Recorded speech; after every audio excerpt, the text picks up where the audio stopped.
on. Ladies and gentlemen, my name is Michael Owens, and I would like to welcome to the group chat Miss Esther. How do you pronounce your last name? Mr. Clef. Clef. Okay, I would have come close to it, Would you but have said Cliff? Because everyone I does. I would have. Yeah. Like, when I have to explain, like, when people are like, "Oh, spell your last name," and I'm like, "Oh, it's Cluff," and they're like, "I'm sorry." I'm like, "Cliff, but with the U." Yeah. So, at least you got my first name correct. Most people call me Okay. Easter.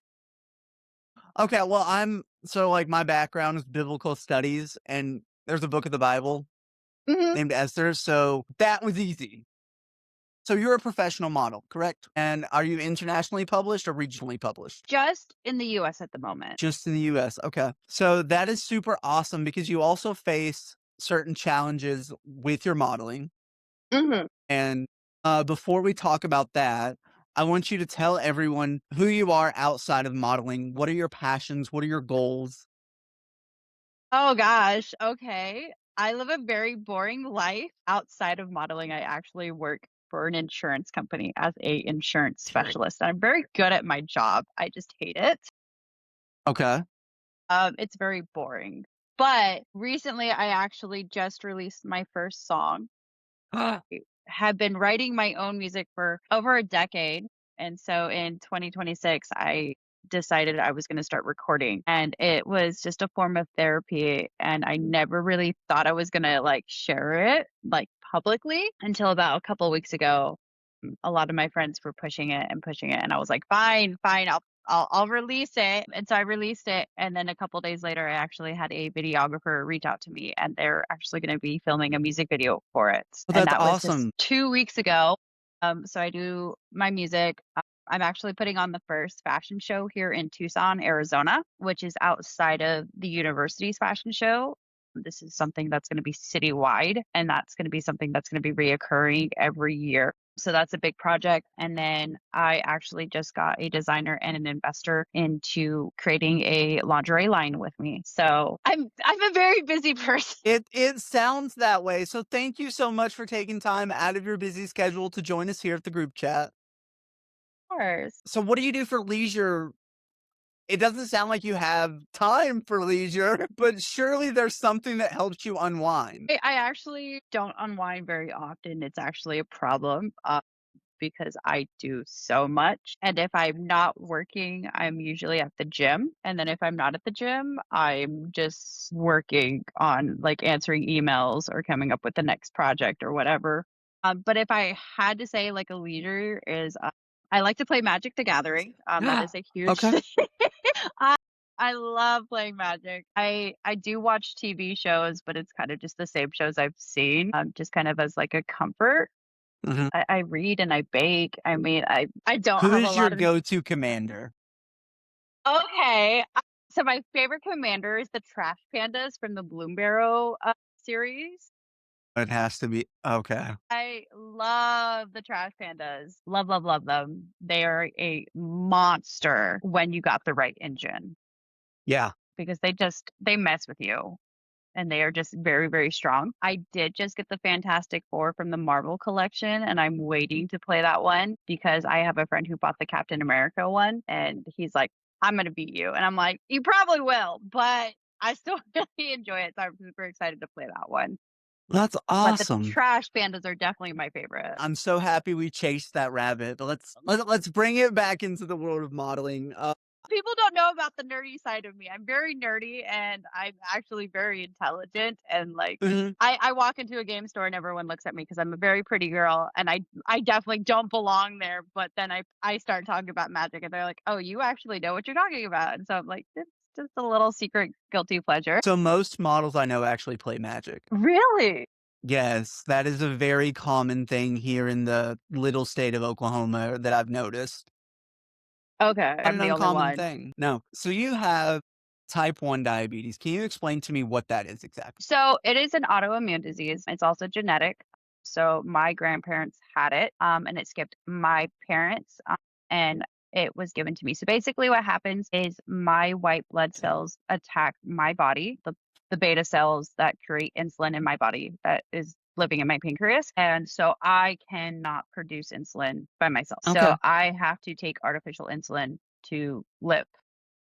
So Do you have a continuous glucose monitor and an insulin pump? Is that how it works? Or So I'm on the Omnipod 5 and Mhm, I'm on the Dexcon 7. They're always on the back, on my back, just because that's where most of my fatty tissue is. Because technically, like it's supposed to be like the back of the arm or like your thigh, but it's just I'm constantly busy that it's just not the best place. So they're always on my back, and I'm very proud of it. It keeps me alive. I like to tell people that I'm part cyborg because of it. Like with my insurance job, like people are like, am I just talking to a robot? And I'm like, yeah, kind of. Like, if you think about it, yes. I'm very proud of it. So basically, what happens is every 5 minutes, my continuous glucose meter checks my sugars for me and then is in communication with my pump. And it says, like, if my sugars are rising high because I'm stressed or something, or I've eaten, it'll be like, oh, her sugars are raising. So we're going to give her more insulin. And then when I'm exercising or like I'm moving around, it'll check and be like, oh, her sugars are dropping. We're going to suspend the insulin so she's not going to crash. mhm. So I have an artificial pancreas, basically. That is absolutely amazing. So I live daily with a G7 as well, and so I'm an athlete. I'm a professional wrestler, and I partake in mixed martial arts. Yeah. Yeah, and, so I find that as a challenge. So you model with these things on. What Mhm. challenges has this ever brought to you? My goodness. I could tell you the horror stories when I first started modeling 10 years ago. Back when I started, I actually wasn't on the Omnipod 5. That wasn't a thing back then. I Mhm, was on what was called a Medtronic Mini Med. And with the Medtronic, they're a great company. They've been around for years. Like they're one of the best like diabetic companies out there, I would say. They've been around a lot. Their pumps are actually created with NASA. So I owned a piece of equipment that was designed by NASA. But the problem is that it's non-tubeless and it's not waterproof. And so like some of my older pictures you'll see where I have a plastic tubing coming out of my stomach and attached to my pump, and that was a problem for a lot of photographers because it's not considered sexy, it's not considered desirable. And so they would be like, "You need to take it off." And I'm like, "I can't unless I'm showering." wow. Would you be offended if someone, like, edited that stuff out? Because that's a button in Photoshop now. So when I first started off, yes, I was very offended when photographers would send me back photos and it would be completely off. It looked off to me. It was like it was missing a part of me. Mhm. As I started getting more like experienced, I was like, listen, for your photos, go ahead and edit it out. Do what you want. But when you're returning photos to me, keep it in. It's the same thing with my psoriasis. I have it on my body. It's another autoimmune disease I have. It's just where patches of my skin grow faster than other parts. And so I flake. It looks like scales and it's red. It's irritable. It doesn't look pleasant. And so they would airbrush my skin and take it out. And I'm like, please leave it in. Like, it's a part of me. Like, would you airbrush a mole? Like, well, no, it's a part of them. Okay, Would well, it's a part airbrush of a me. mole. You would probably, but, like, some photographers wouldn't, because, like, a pimp, like, like freckles or Mhm. something that's always on there, they're not gonna airbrush that out. And so, like, to me, it's not like eczema, it doesn't go away. It's on me 24/7, 365 days a year. I live with this. So it's a part of me, and so when they would airbrush it, that was more offensive to me than, like, getting rid of the diabetes at one point. It was like because then I would get booked for other jobs, and I would come in, and they'd be like, "Oh, well, your skin's not perfect." And I was like, I never portrayed my skin was perfect, and they'd be like, "Oh, well, we booked you off this photo," and it would be a photo that they edit and posted where my skin was airbrushed, and you would see that I didn't have it. So it caused a lot more conflicts for me. As a photographer, I completely understand that. I occasionally book people, and then I get there, "Well, this is gonna take a lot more work than I initially planned." Everyone sees beauty very differently, and, like, Mhm, it's taken me years to be comfortable with being in my own skin and, showing that part of me because that's a mhm. very vulnerable position for me to be in. So speaking of vulnerability, you shoot a lot of lingerie, almost boudoir-esque. How does that work with the psoriasis? Do you get a lot of bookings or Do actually it's so when I started modeling, I never really wanted to go down the lingerie line. That was never my intention. I never wanted to go down that way because everyone said once you go down that way, it's so hard to come back from it. And 100% it is the truth. Like it's insane to me like how hard it is because now that I specialize in that, that is what I'm booked like 95% of the time is what I'm booked for is lingerie. And at this point, it's not about showcasing like that I am a sex object. It's about showing the world that, like, even with someone with medical devices and a skin condition can still be desirable and considered gorgeous. That is why I started modeling because there is no representation, or if there is, it's very, very small. Like, I don't know any other type 1 diabetic models. I don't Like, either, and that's why I was so excited to have you on, because I'm a blind photographer. I don't see the world the same way other people do. I love proving people wrong and making people go, "Oh, wow, you're different, but you still create amazing work." So that's what I why I started. I wanted to show the world that someone who has what the world considers a disability, I don't consider it mhm, a disability. Like, I know I can go down to the DMV and apply for disability and get a disability flag for my car. mhm, I choose not to because it's not a disability to me. okay, It is just a part of who I am, and I'm proud of it. and you And wouldn't change it. I want the world to know, like, I want a little girl who is suffering what I had to go through, know that there's someone out there that is fighting for her voice because Okay. there's just not a lot of representation, and that's why I still do it all these years later. Like, I get tired of the modeling, I've done it for 10 years. It's why I rebranded recently. It's why the projects are changing. I'm always gonna still love modeling. It's just I feel like there's more representation, like, Disney movies are showing, I believe it was Red, where they had a diabetic model. There was a girl with a CGM on her arm that was in the animation. So we are starting to get more representation. It's just taking the world a little bit slower. Yeah, absolutely. I know working with lingerie, those shoots are typically long Mhm. and strenuous and annoying, and sometimes you probably wanna fight people on set. I understand that. Yeah. How do you prepare for that, especially keeping in mind that you are diabetic? So for me, I live off my life off vibes. If I get good vibes, I will make like you will see the fun, the energetic Esther. But if it's a bad vibe, like if the photographer is constantly making like comments about like, well, I want you to direct your body this way because I don't want that shown. It's like, dude, it's a no-go for me. But like really it's just making sure that reminding myself that like I'm not doing this for the objectification. I'm doing this to show the world that beauty comes in all shapes and sizes. So that's kind of the mindset I have to go in with, and knowing what is going on with my body because if I don't feel good, I have to listen to it and I just can't just keep pushing. So just always being in tune with what is going on with me. If they want me in a position that is going to be too hard for me, like I will always try, but like if it makes me so uncomfortable that I am in pain, I'm just like, okay, we got to change. Like that's just kind of how it is. You got to go in with like open-mindedness, but you also need to know where your boundaries are. And that's Mhm, so huge because models know that this industry is very cutthroat. Like you are easily replaceable. So if you say no and a photographer doesn't like that, it's almost like one step closer to like getting your neck cut off basically because you have limits and mhm. photographers don't want that. So just knowing the boundaries is such an important thing for like photo shoots. Do you have any like, a specific mind horror story that comes to mind? Oh my gosh. I've almost been kidnapped on a couple of sets. That was insane.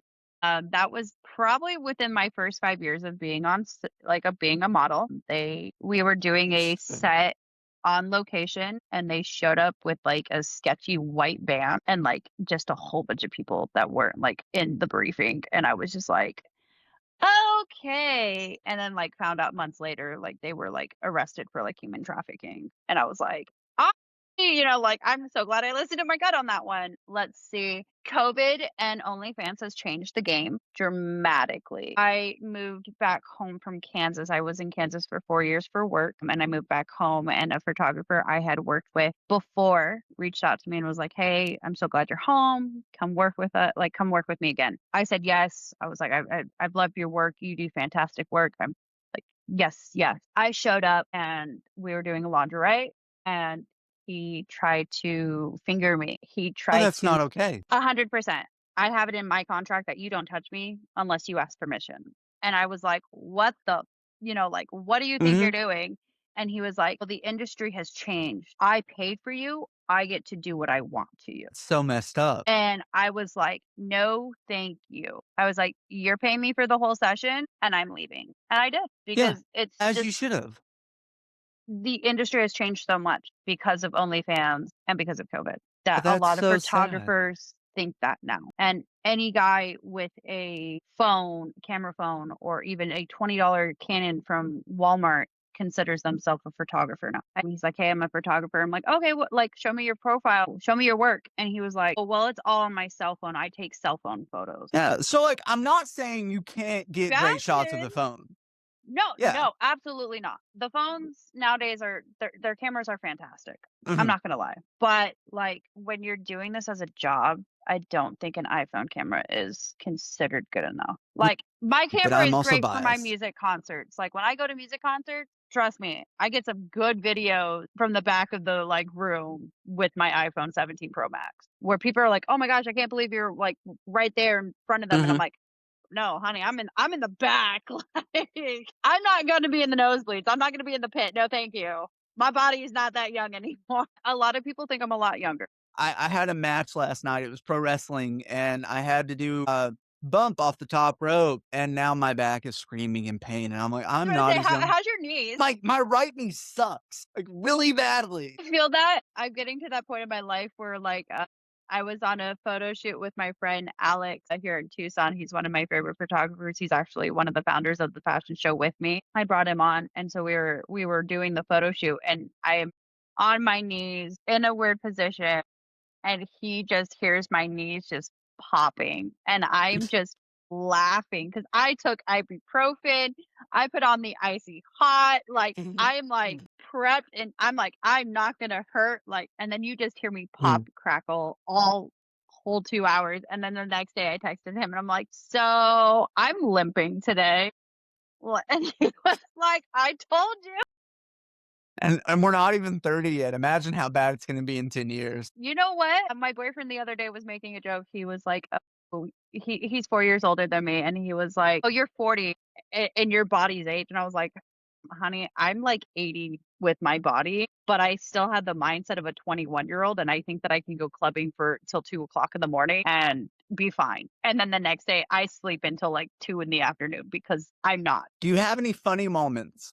Has a A lot of photographer ever stood on a table and broke the table in a hotel room?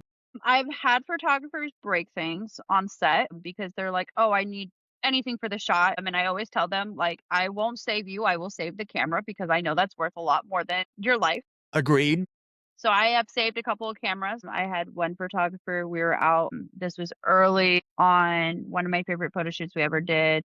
I really want to recreate it because it was like, I would say it was like my third or fourth photo shoot I ever did. And the photos are unedited and they're still some of my very favorite photos I've ever done. She fell down a little bit of like a hill and I remember just saving her camera and she like just lays there at the bottom and she's like, "Is the camera safe?" And I'm like, "It's good. It's fine." Like, so I've seen some pretty funny things. I've had a photographer who tried to get down from like a ledge. We were shooting in an empty like old grain silo, and he was trying to get an angle of me, and he actually like fell on my $80 pair of sunglasses. They still work. They're a little bent. We just went to like Nationwide Vision and like reheated them and like got them fixed.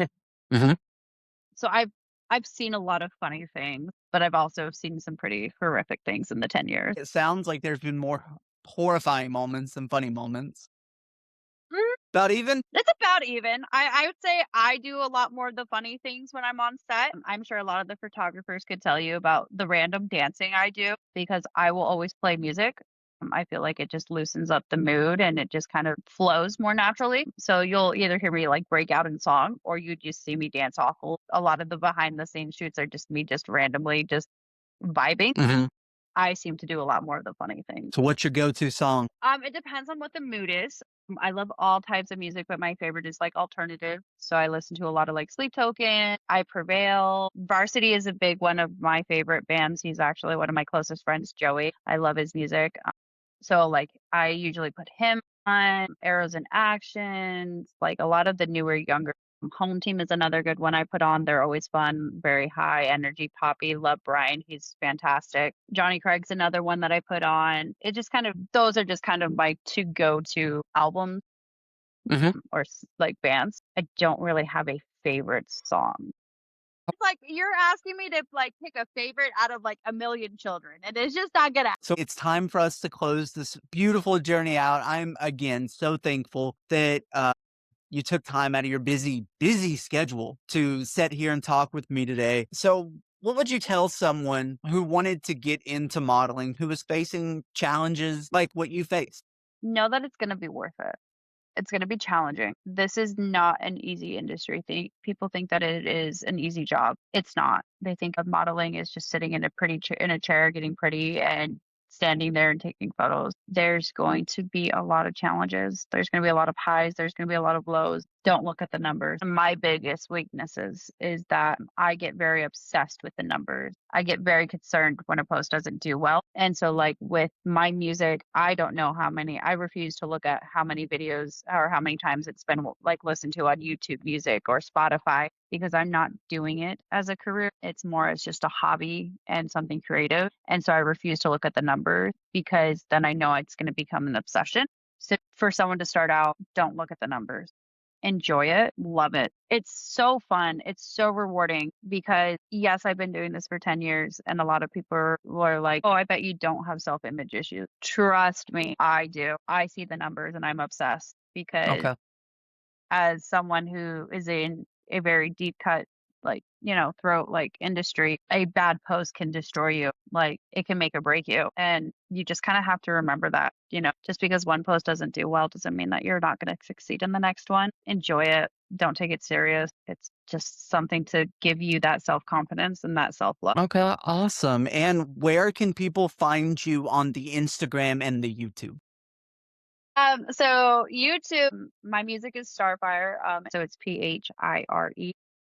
That's And then awesome.